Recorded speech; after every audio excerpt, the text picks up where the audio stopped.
Om Sri Gurubhyo Namaha. Harihi Om. Sumukascha ekadantascha kapilo gajakardakaha. Lambodharascha vikato vignarajo vinayataha. Dhumaketur ganadhyakshaha. Phalachandro gajananaha.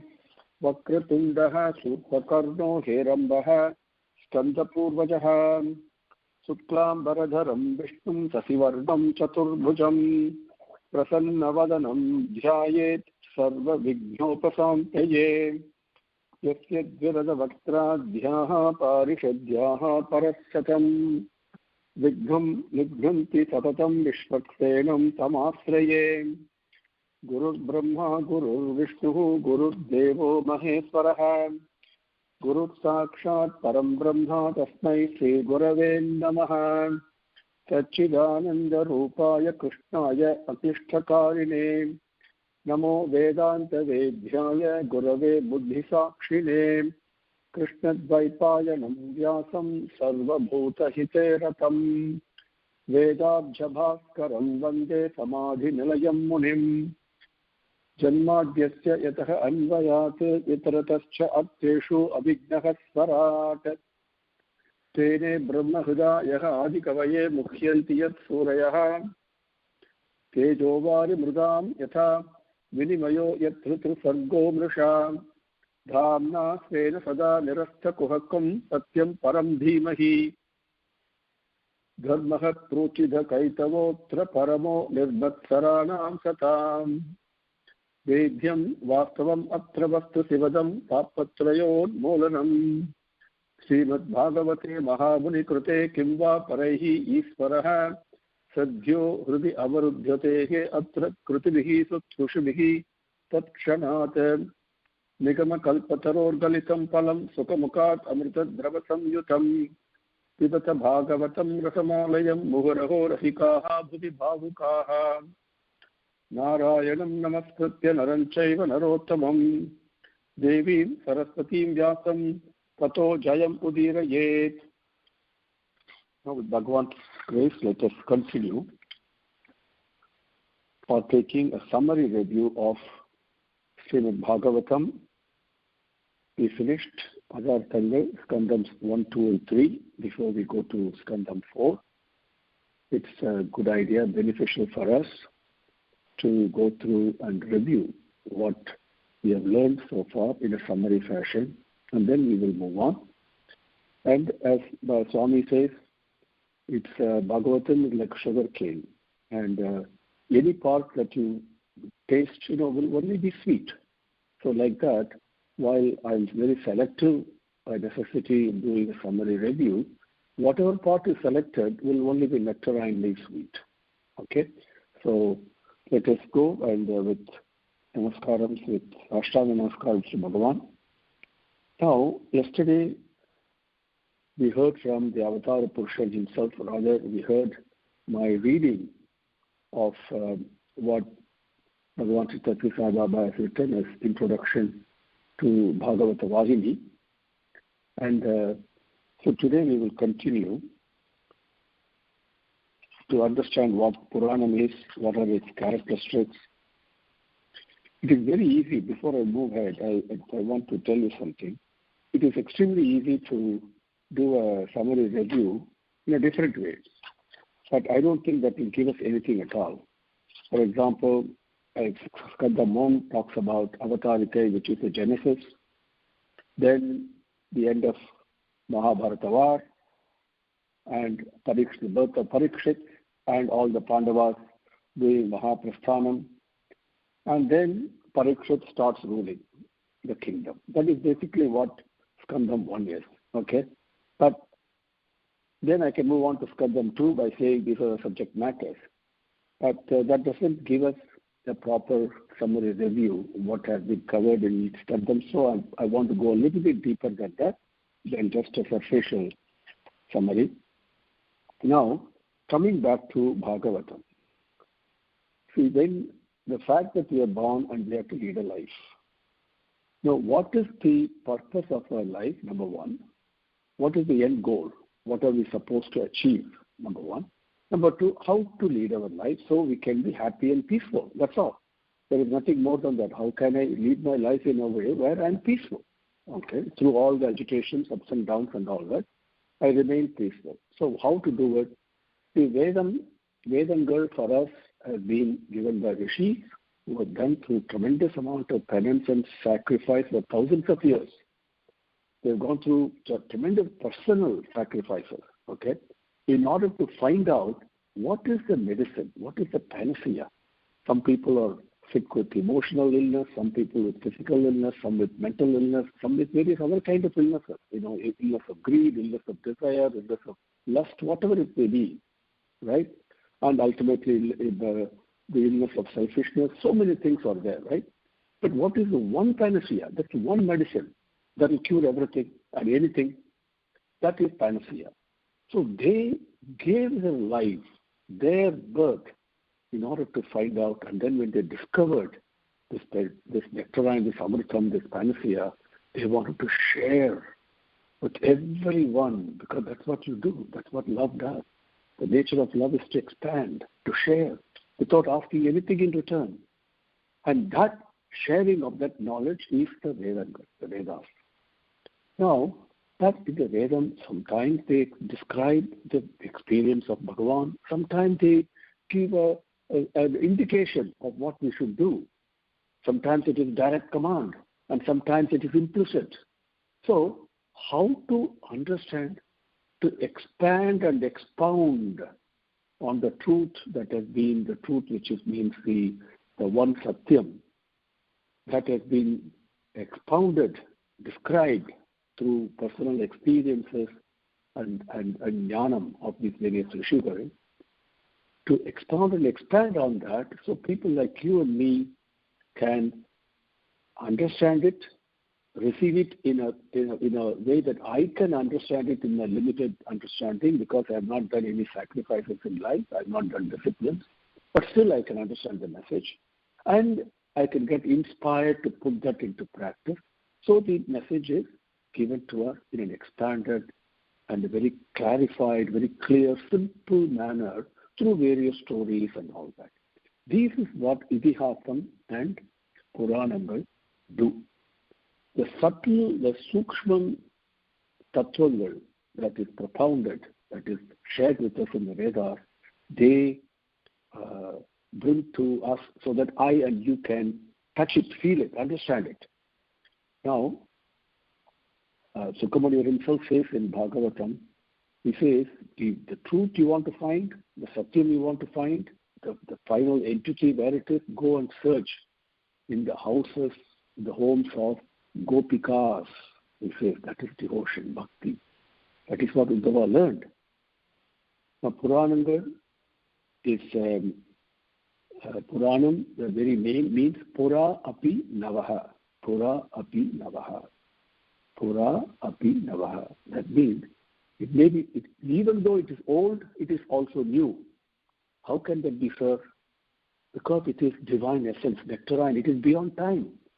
It's always, it's ever new.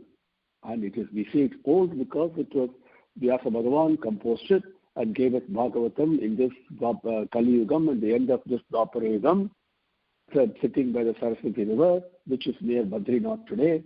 So all those things we can say, okay, so many years ago, but it was there even before. So it's ancient, but it is ever new. Because every time you hear it, it appears new. Even though I know what the end is. I know exactly what the end of the story is, but it doesn't matter. Because in the essence, this is the protection, the proof, the pramanam of the fact that this is divine, this divine essence. That is what Purana will do. Ramayana and Mahabharatam are called Itihasam. Itihasam. Please understand very carefully. Okay, they're not mythology. They're definitely not mythology. Okay, and we must understand our own culture properly. Itihasam is the word given. Iti, that was. Asam, it was. Thus it was means it's what we call in today's English language as history. So these Ramayana and Mahabharatam or a recording of history of how life was at that time.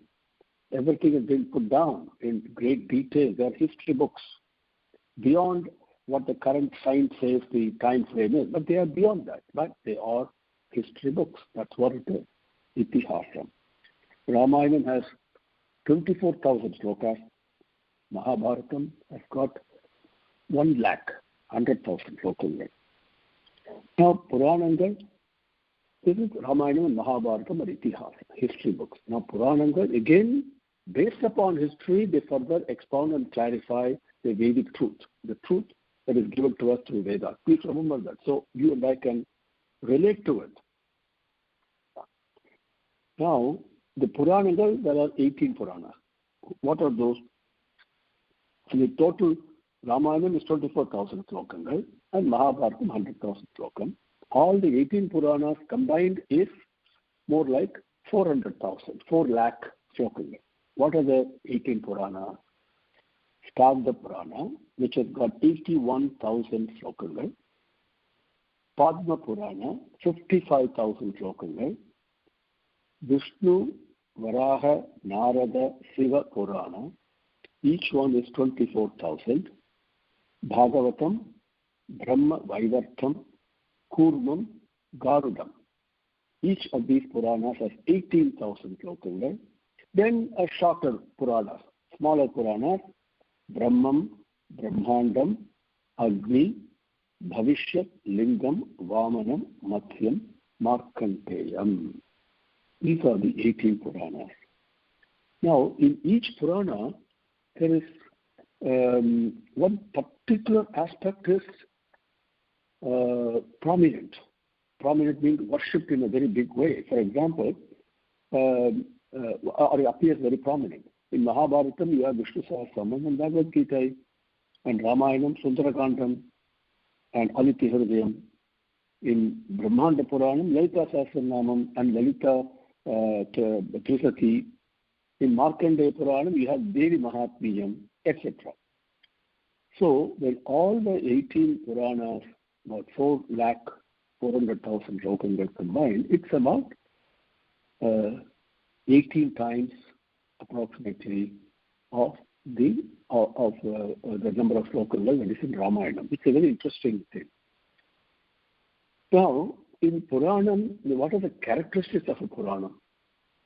There are 10 characteristics, 10 aspects. A Puranam must have these 10 in order for it to be classified as a Purana. Let us review that. The 10 characteristics. Number 1 is Sargam. Sargam means the 3 gunas in the Sattva, Rajas, and Tamasic guna, they are in equilibrium. And when they are in equilibrium, it's called Prakriti, which is called the primordial substance. Okay, Prakriti. Always try to understand and take in, receive Sanskrit padangal. As far as possible, it will become easier and easier for you. Then the message, the meaning will sink in with clarity. Don't think you should understand only in English. Please, I know I'm talking to you in English because there is one of the attendees prefers in English, but that is okay. But please understand Sanskrit words. Train yourself to do that. Very important. So Prakriti, so 3 gunangal, Sattva gunam, Rajas gunam, Tamasic gunam, they are in equilibrium. Now, which is the Moolam. Now the equilibrium gets disturbed through time, the passage of time. And when they get disturbed, the Pancha-Bhutangal are produced, the Pancha-Mahabhutangal. Then along with that comes the 5 Tanmatras that we talked about earlier. And when you have the Tanmatra, the subtle attributes of the Pancha-Mahabhutangal, each one has got an attribute. And so to sense and to cognize that attributes, you need a tool or instrument. So the 5 senses came, the Jnana Indriyangal, which are the nose, the tongue, the eye, the skin, and the ear. Then the mind and the ego also arise from the same principle, This process of creation is called Sargam. Now, the second characteristic of a Purana is Visargam. Visargam means Sarga or creation in a special sense. The proliferation into manifold varieties of beings, the interaction of various oddities and peculiarities in activity is what is described as Visargam. So many varieties, just imagine what a dynamic thing that is taking place. So many varieties of beings, so many forms, so many activities, so many emotions, isn't it? This is Visargam. Now, all of these, of course, intimately associated with Bhagavan, with the all-embracing, all-pervasive Paramatma. The third aspect is Sthanam. Now, everything that is originated in the universe must have some limits. They have some bounds. Very important, because genuinely it can serve its purpose. Everything in universe is created for a purpose. Purpose is parasparam, mutual sharing of love. That's the only purpose. So it has got to have its limits. Now the fixation of these limits and the process by which these limits are honored are all described in the part of Bhagavatam that is called Sthanam. That is the third aspect. Okay, let me give you an example before I move too far. The first one, Sargam, is covered in the first and the second skandam of Bhagavatam, okay, of Srimad Bhagavatam, Bhagavata Purana. First and second skandam cover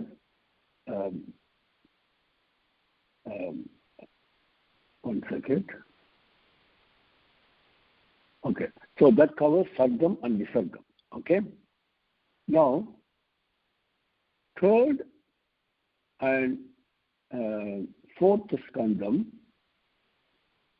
talks about the first. Let me go through again so that I don't make mistakes here. The first two skandamgal in Bhagavatam is what is called as Avatarika.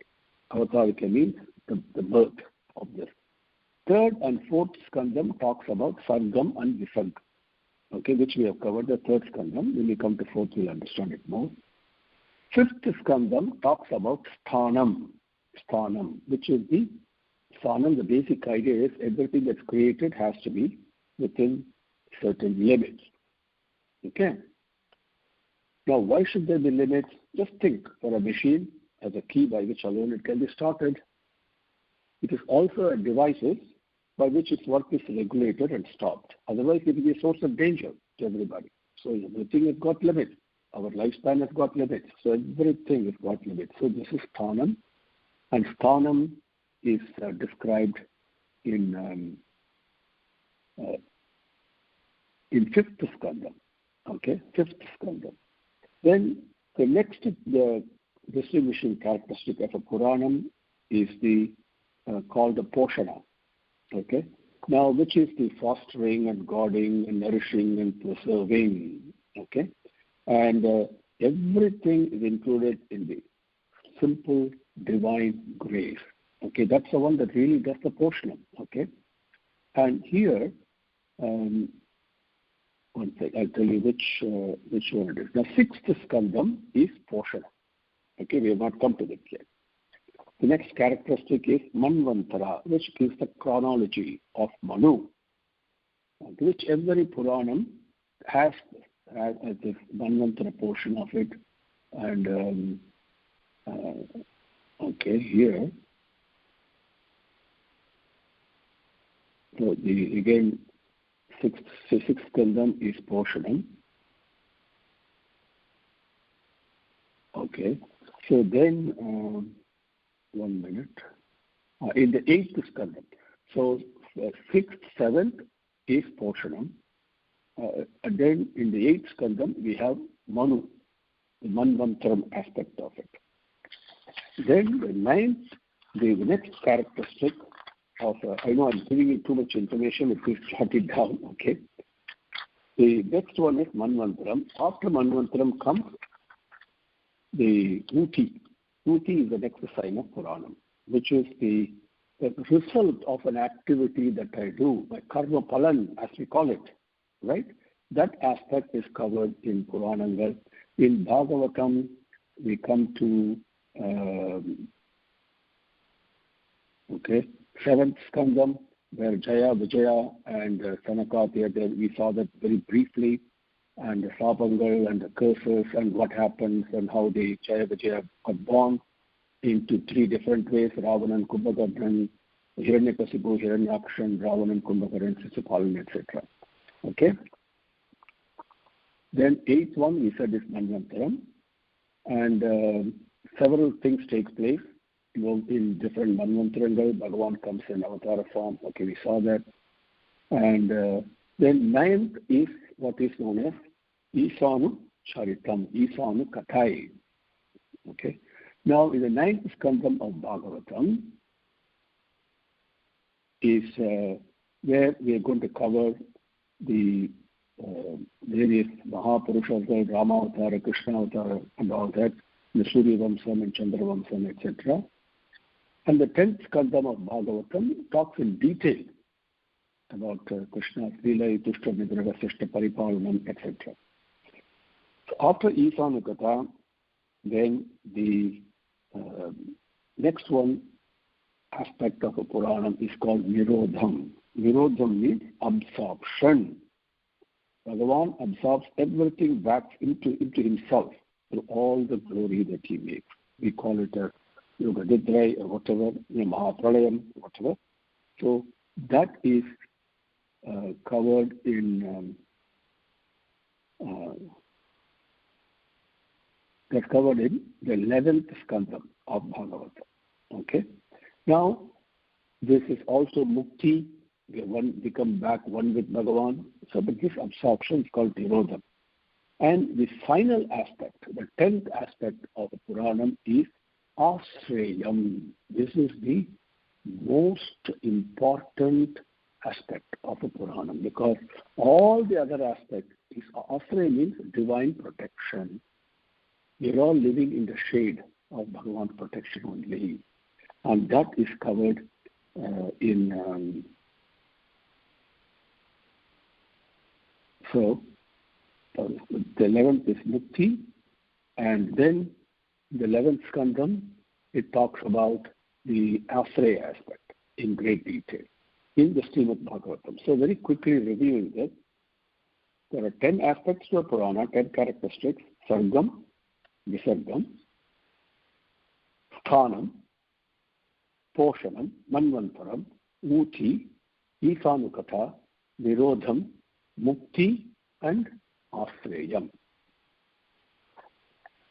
So with that brief introduction of what a Puranam is, now let us move on to Srimad Bhagavatam. The prayer slokam, I have 3 minutes left, but I do want to take up a few prayers over there, which will cover the meaning in our next session. The first prayer slokam for Srimad Bhagavatam is Janmadhyasya yataha anvayat itaratascha artheshu abhijnaha sarat tene brahma hridayaha adikavaye mukhyanti yat suryaha tejovari mrugam yatha vinimayo yatrutu sargo brusha dhamna sveda sada nirastha kuhakam satyam param dhimahi. Let us review the meaning of this, because I am not sure how many of you remember the meaning. It is very important, extremely important slokam. The very first few padangal are from Brahma Sutram. Okay, Janmadhyasya. Okay, the meaning is, I'll give you in a way you can understand it in English. Okay, instead of giving you padangal meaning. Okay, Anvayat itaratascha asya janmadi yataha. Again, I'll repeat it. With the brief explanation of this slokam, we will conclude for today. So do please take down notes if you want. Anvayate itaratascha asya janmadi yataha. Anvayate, being in control. Itarataha means in opposing. Sometimes things are in alignment and sometimes things are in opposition. Right? Both. Asya Janmadi, Asya this, Janmadi, this whole universe, this creation that has got a beginning, etc. With the birth and death and etc. everything else. Yataha, one who speculates, one who guesses where it has come from. Where has this creation come from? Sometimes things seem to be in alignment, sometimes they seem to be in opposition, but everything seems to have a birth and a death, and they all appear and disappear. But so I guess, what we call in Tamil as Ugi Kardu. That means you can surmise, okay?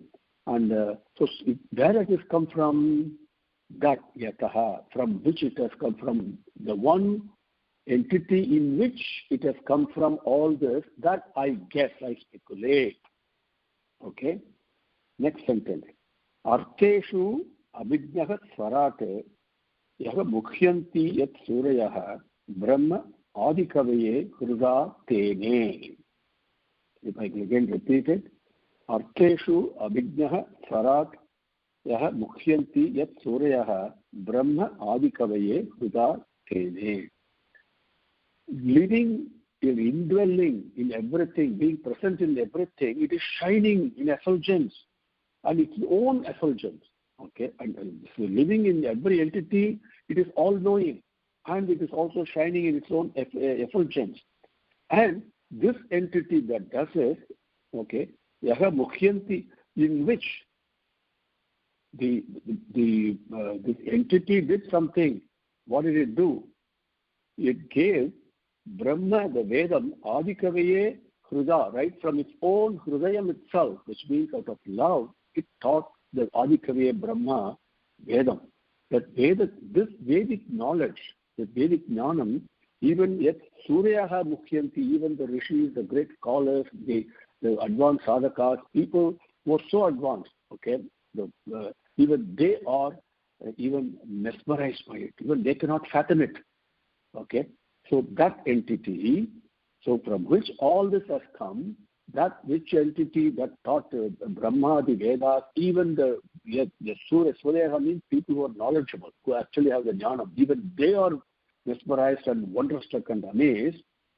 Third sentence, Yatra Tejovari Mrudam Yatha Vinimayaha Trisargaha Mrishaha, which means in which, where, not in which, that's very important, in which, because we are all in Bhagavan only, in which the three gunangal of Prakriti do such a havoc that things like fire and water and earth, they all appear different.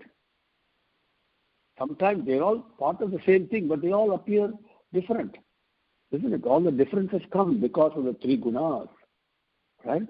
And this magic, this magician that is doing all this, the taking in whom all this is taking place, Trisargaha Brisha, means something that is not true, like a Vinimaya means it's like a mirage. Okay? The Agni, the water, the Prithvi, everything is like a mirage only, right? But they're not the real. Real ones they're not. But they appear real, like a mirage does, because of Trisargaha Brisha, the play of the three gunangal, in whom the gunas are doing this lila. Svena dhamna sada nirasta kuhakam, shining its own effulgence.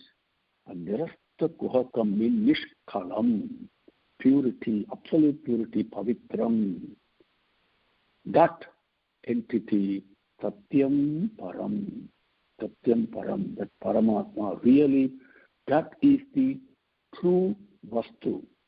That truth, Dhimahi, let us all meditate on it. Let us all do Jnanam on it.